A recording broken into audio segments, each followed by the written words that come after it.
This next example comes from my Spanish 2 from last year. This is split a little bit differently, but what I had the students do this day was, again, start out with me in the clase section. So they took attendance, I checked the homework with them. We did some descriptions of monsters, talking about body parts. I gave them an answer key so they could check their answers. And we reviewed the verbs dolere, and we also reviewed how they could add details when they were writing and speaking to ensure that they had a lot of vocab and grammar points and all those great things. And then they took a small speaking assessment online.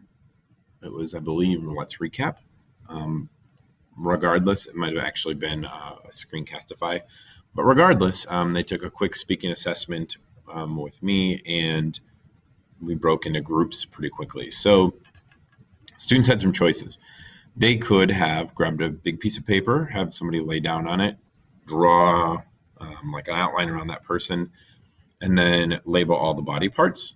And then they could have moved on to make their own flashcards for any words that they felt like they didn't know when they were labeling the body. And they get to create their own flashcards online.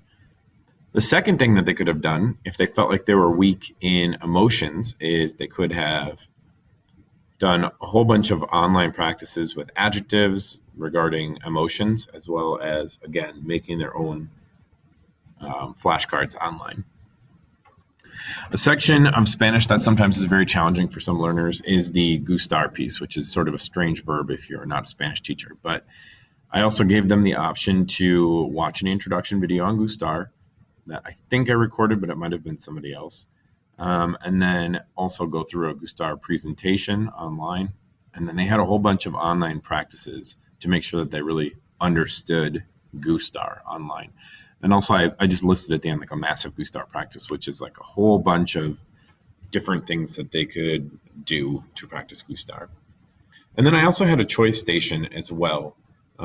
So they could have chosen any of these stations anyway.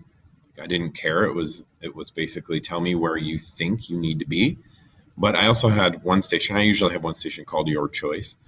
And in the Your Choice station, you can do whatever you want as long as it relates to these things, as long as it relates to something we're studying currently.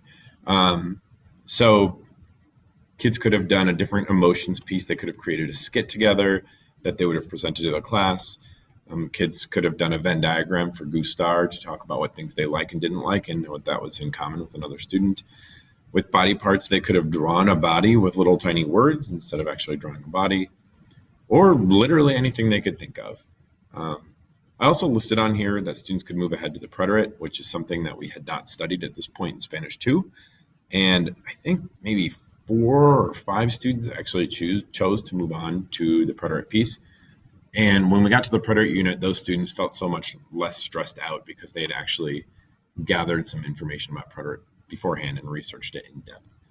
So that is how I utilized choice to make sure everybody in my class felt like they were doing something that was engaging to them in that moment, and even allowed my learners who were just like, I understand everything, to move forward and do something of their own volition so that they could become an independent learner and become a learner that was digging deep as opposed to just sort of moving on with class in a boring fashion. So there it is. That is the learner choice model.